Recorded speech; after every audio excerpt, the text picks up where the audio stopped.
Y'all saw that, right?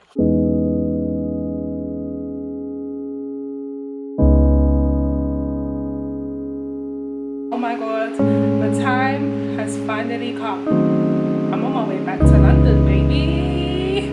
I only miss you when the sun goes down. Oh, your voice is my favorite sound. So I'm back, guys. I'm back in London and I'm so excited to be back. Like, you don't understand how excited I am. I'm so excited that I've turned on the camera. I look like trash. Like, I literally only got back a couple hours ago and I just had to record this video. My room looks like a hot mess, guys. Really sorry, I haven't been here for like the past 5 months and this is kind of like the state that I left it in, but I really wanted to record this video and get it out there. So yeah, this is just a video of a rundown of what happened since I got to Thailand, or when I got to Thailand, because if you guys remember, 2 videos ago I put up a video. This was in May actually, or probably like late April. I put up a video to kind of announce to you guys that I was moving abroad, and I was like so excited and I really was like really pumped and amped to like document my whole journey, you know, of my time in Thailand and everything that I would get up to in Thailand. And as you can see from my channel, I didn't really do that. I don't really post much. I don't have much content. I mean, I do have content that I haven't yet edited and that are still going to come up on my channel, but in general I can hold up my hand and say that I really didn't vlog or create content the way I kind of anticipated or the way I wanted to prior to me leaving to Thailand. So I kind of wanted to make a video to kind of just let you guys know what happened when I got to Thailand. And yeah, if you're interested to know what happened when I got to Thailand, stay tuned. So like I said, probably like late April, probably early May, I made a video telling you guys that I was moving abroad to Thailand, and yeah, I was so excited to take you guys on a journey with me, and then I literally like didn't really record much. So I have a few reasons as to why I didn't record much, or why I don't have much content out there of my time in Thailand, and I'm going to try to explain to you guys in this video. So one of my main motivations for even moving abroad or like traveling the world or whatever is purely just because I feel like, first of all, you're only young once, so that if there's a time where, you know, you want to do something as outrageous as this, now would be the time. And I'm an adventurous person. I'm a Sagittarius, and Sagittarius is like, we're wanderers, we feed off of nature, and I just like experiencing new things, new cultures, and just, you know, being in different environments. And so moving abroad or like traveling was just something that I always knew I wanted to do. Now, one of the main reasons why I went to Thailand in particular was because, well, the quality of life, and then also like the cost of living in Thailand. Like, Thailand offered me the opportunity to not necessarily earn a lot, but earn enough to still be able to live comfortably. And it also offered me the opportunity to travel and work at the same time. So if you didn't know, I went out to Thailand to be a Tefl teacher. Well, I decided that being a Tefl teacher would be a great way to kind of fund my travels as I travelled around Southeast Asia. And if you don't know already, Thailand's definitely one of the most popular destinations to become a Tefl teacher. Out of all the Southeast Asian countries, I'll probably say Thailand is one of the countries that is like the easiest to get a Tefl job. So I picked Thailand for that specific reason. Now, obviously I've never been to Thailand before. I don't live in Thailand, and so finding a job in Thailand would have been very difficult if I had done it on my own, because I wouldn't have known where to start. So one of the many ways that most people find Tefl jobs in Thailand is through agencies. They obviously kind of do the hard work for you. They find you the school, they place you there, and they help you with stuff like accommodation and just like all the general stuff of setting up and settling in to Thailand. So I decided to go through an agency like everybody else does. Now, when it came to the agency that I was going to pick, I went with an agency that I kind of felt like I could fully trust because of the way that I came across this agency. Now, I don't know if I want to out this agency yet, because I'm not really one, I don't like bashing people or bashing companies. I'm not really one for that, but I do definitely want to do a video.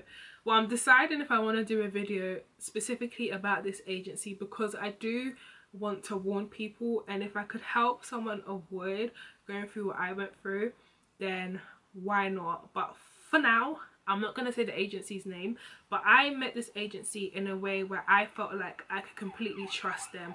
I met them at university. I'm sure most universities do this.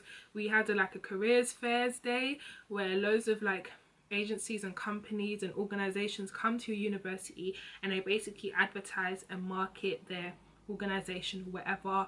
And I came across this particular agency, and they were advertising sort of like moving abroad to Thailand and becoming a Tefl teacher. At the time when I saw them, I wasn't necessarily interested in Thailand, you know, and I wasn't interested in even being a Tefl teacher at the time, but I was definitely interested in, you know, traveling and moving abroad. And so that's kind of what drew me towards them.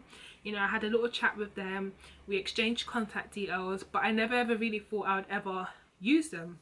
And then fast forward to when I kind of decided, okay, you know what, I do want to become a Tefl teacher and I do want to move to Thailand. I kind of automatically felt, right, like, well, this is a company, like this is the agency that I'm gonna go with, because of course I can trust them. Like, if my university can trust them enough to bring them to a careers fairs day, then I can trust them too, right?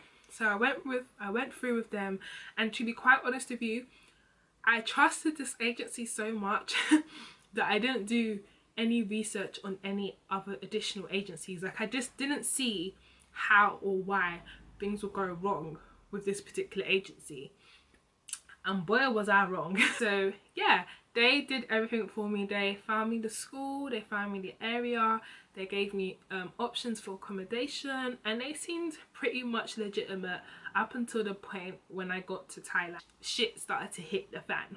So my first month in Thailand honestly was like a real roller coaster. It turned out that this company was actually a sham. They were scammers, they were just dishonest people. They didn't have my best interest at heart, and it wasn't just me, they were just like a sham agency in general.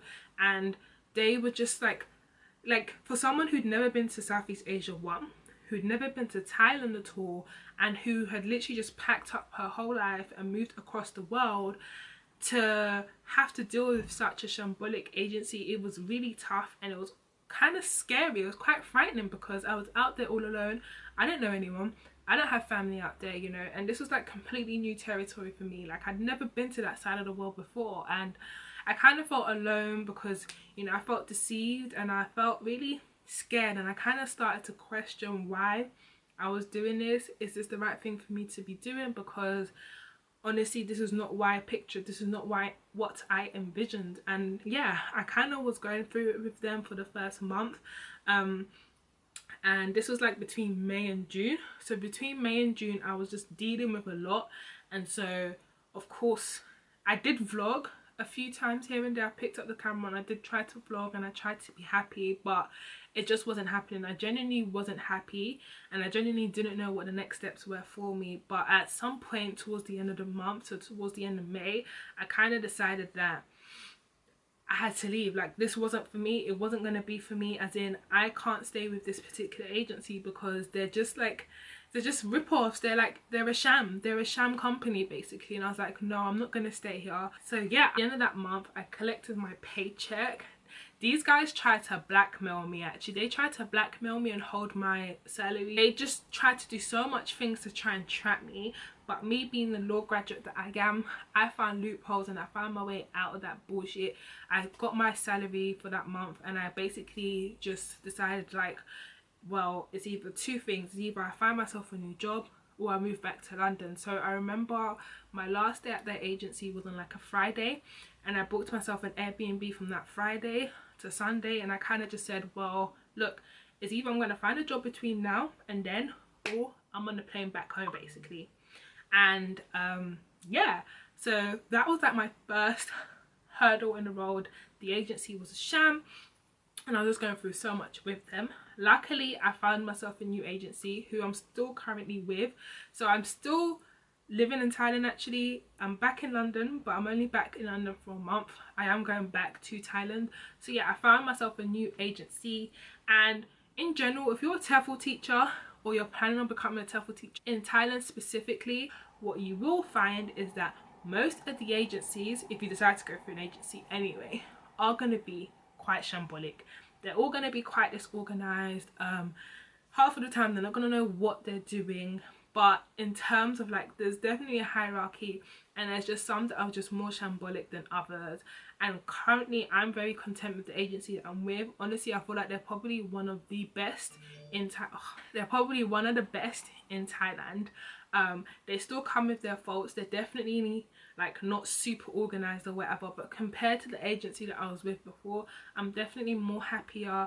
I'm in a better school, I have great students, and I'm in a better area. I practically live in Bangkok, so things of the agency side, that's definitely stepped up. So the next thing for me was, obviously, like I said at the beginning of this video, my main motivation was to travel the world. I wanted to be a traveler first, teacher second. The only reason why I considered becoming a Tefl teacher was because I wanted to still be able to maintain an income whilst traveling, because yes, I'd saved up, but it wasn't enough, you know. At some point my money was going to run out, and I just felt like Tefl teaching seemed like a great way to sustain an income whilst traveling, basically. And I quickly came to find out that that's not necessarily the case. If you decide to become a Tefl teacher, I think at some point you have to kind of decide what's more important to you. Are you here to be a teacher solely, or do you want to be a traveler? Because you can do the both, but it's definitely hard to find a balance. If your main passion and your main drive is to travel, being a Tefl teacher can definitely seem very draining. And that's what happened to me. Like, I didn't realize that I wouldn't have time to travel the way I anticipated, you know. I found that most of my time is spent teaching, and when I'm not teaching, I'm too tired to travel or to do anything, so I'm sleeping. So that at first was very hard for me to like grasp onto, because it was like, I just felt like I kept getting knocked down. Like, I was like, damn, like, I didn't come out here to be just a teacher. Like, my passion isn't to be a teacher, and I'm just going to be completely honest. I love it and I love my students, but that's not why I came out here.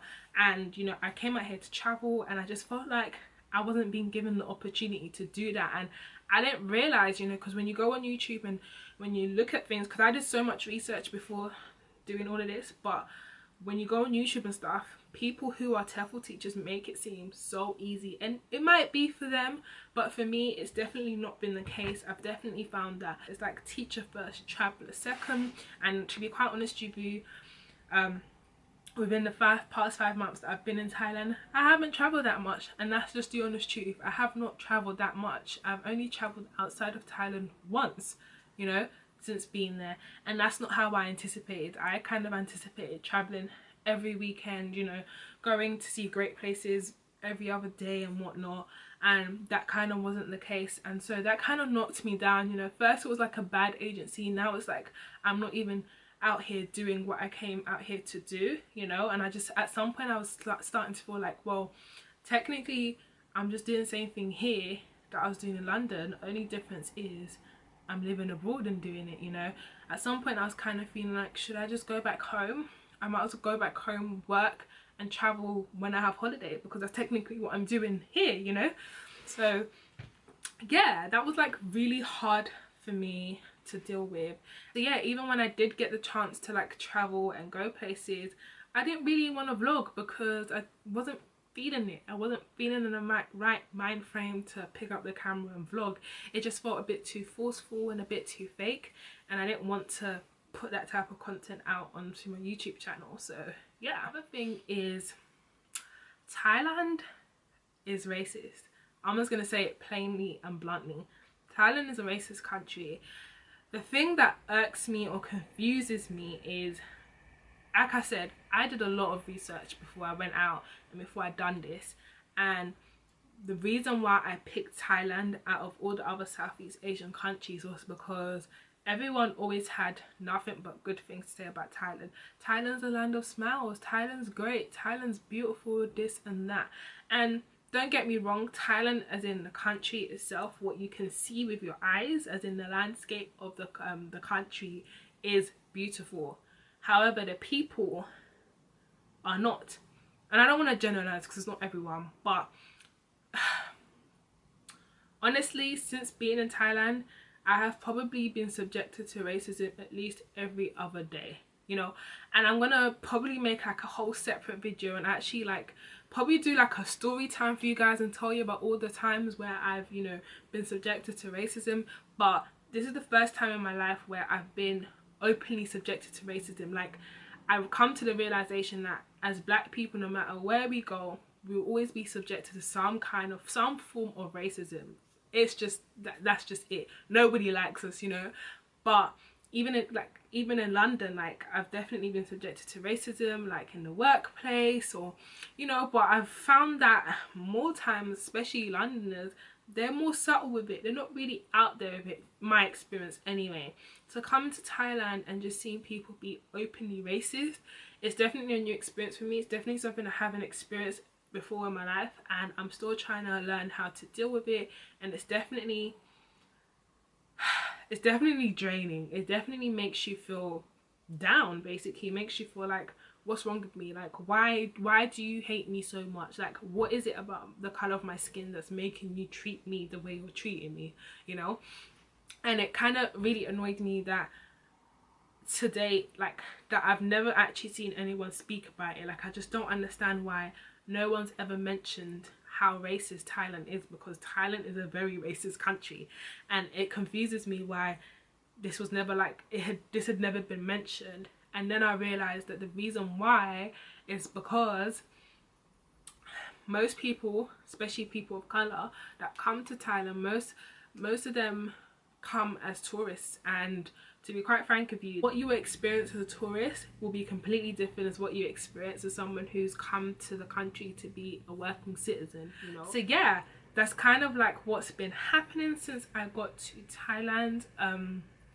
So yeah, that kind of just like demotivated me. I didn't want to pick up the camera and be fake and, you know, pretend that I'm happy and kind of like contribute to what other people have been doing. Because like I said, some of the things I experienced, for some weird reason, I'd never seen it in like a YouTube vlog or a blog review. Like, I just haven't seen some people speak about some of the things that I've just mentioned, and I didn't want to basically be a contributor to that by posting or vlogging and making it seem like I'm having a great time when internally I'm dealing with these things, you know. How like, I didn't want someone else to come to my channel and see all these amazing videos and think, oh my god, Thailand's so amazing, and then for them to go to Thailand and experience everything that I've experienced but didn't share, you know. And of course I thought about picking up the camera and just, you know, sharing the ugly and just, you know, letting you guys know this is what I'm going through. But honestly, at the time, I didn't know how to deal with it. Like I said, some of these things that I was experiencing it was the first time I was experiencing it, and I didn't know how to deal with it, and I just didn't want to have to address it, even if that meant, you know, not being able to put out content at all. So that's kind of, yeah, why I haven't been uploading on YouTube. I do have some footage, like I said, I'm still editing them, but I kind of just wanted to address this and put it out there so I can move forward with my channel. Because yeah, obviously now that I'm back in London, I feel like this is giving me an opportunity to like clear my mind and kind of start, not from scratch, but to kind of, you know, have more of an open mind and kind of like revisit some of my goals, get clearer with why I'm doing this, get clearer with my purpose and, you know, my passions and everything like that. And I've come to a realization as well that one of the main things that was also probably deterring me from creating content for my YouTube channel is that I felt like, obviously I'm a new YouTuber, and so I felt like maybe I've been putting too much pressure on myself to produce content and have it out, or to have like a schedule, or to be a set way. And I've come to realize, so yeah, my camera cut out, but what I was trying to say is that I've come to a realization I'm not a YouTuber, and I'm not trying to be a YouTuber. All I want to do is create a platform for myself where I can document like raw versions of myself. All I want to be able to do is to look back and see the growth in the journey, and to just be real with the people who are watching my videos, you know, with like what actually goes on in the life of a 20-something-year-old. I don't have it figured out. I'm trying to, you know, explore and experience, and I'm just trying to document the journey as I do that. And I'm hoping that, even if just one person watches my video, even if no one watches my videos, I really don't care. This really is just for me and for my growth. And I feel like removing that pressure of trying to be a content creator or a YouTuber is definitely making me get clearer on my goals and why I'm doing this in the first place. And so yeah, that's kind of why I wanted to explain to you guys my absence, number one, and then to also kind of just let you guys know that I'm not here to be a YouTuber, but I'm here to just document my life. And with that being said, I don't have a schedule. I'm never really gonna have a schedule on this channel, I don't think.